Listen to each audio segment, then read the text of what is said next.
racing to the scene in Arlington, Texas. Just seeing everything that's going on in the world right now. Man, now that I have a daughter, seeing a school shooting and things, it just makes you think. Everything's about your environment. And I take that so seriously as a parent now. You know, Ziva, our 3-year-old daughter, she was unplanned. I didn't plan at that time of being a father. But when it happened, you know, me and my fiance both stepped up and said, you know what? We're gonna make a choice to have her, and we're gonna be the best fucking parents on earth. Like, we are gonna make sure her environment is amazing. Like, we will not be the cause of any patterns to hurt her in her life. And the reason why it's so important is because my parents gave me such a great environment. And I can look at that now and say, I am who I am today. I'm where I am today because of my environment. Hey, Megalito, this is Tony. I'm in the 7th grade. I'm 13 years old. And I'm about to go to school. And I can't wait to see you again. And I can't wait to catch up on things in the past and stuff. And I'll play football and basketball. I'm pretty good at it. And your braces. I have braces. They're green and they're silver right now. And I'm ready for school soon. Being Tony's mom made it kind of easy to be a parent. You know, he wasn't a difficult child. The teacher pops out of her room. He sees, you know, I look in, she comes out, and she goes to shake my hand. And she says, I want to shake the hand of the greatest father in the world. I'm like, where's this coming from? And she says, well, Tony says you're the best father ever. And so, you know, that I was lost in my embarrassment for a while, and then, yeah, I really didn't know what to say. Like, I'm like, my son's always doing little crazy things like that, not just at that age, but at different ages. So I was like, and I was already used to it. So I was like, okay.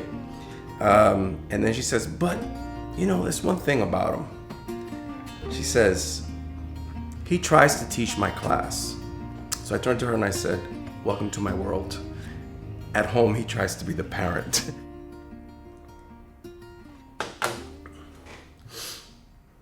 Recording in progress.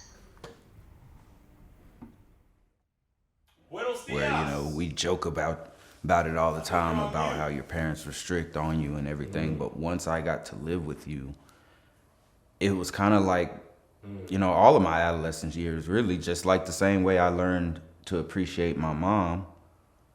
After I stopped getting my butt whooped after so long, it was like, okay, I see why you whooped me.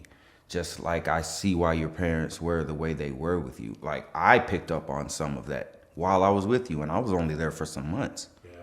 But I feel like, and hey, I could be totally wrong, because like I said, I'm not a parent. I've been a step parent at times, but I do not have any kids. So who am I? I'm not judging anyone. But if you were to ask me, one of the biggest problems in this world today is because people aren't parents anymore, they're friends.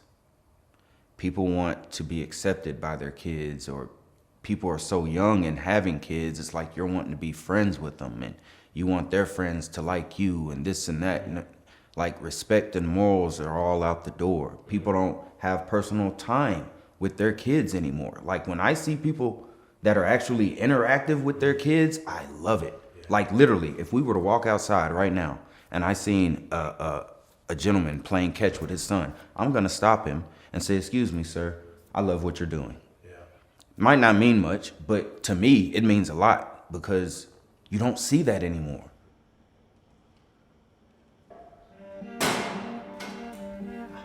I would like to see him retire early and enjoy his kids. That's what and wife. Well, and I see that. I see it for Tony, because Tony knows how invested his parents were in him.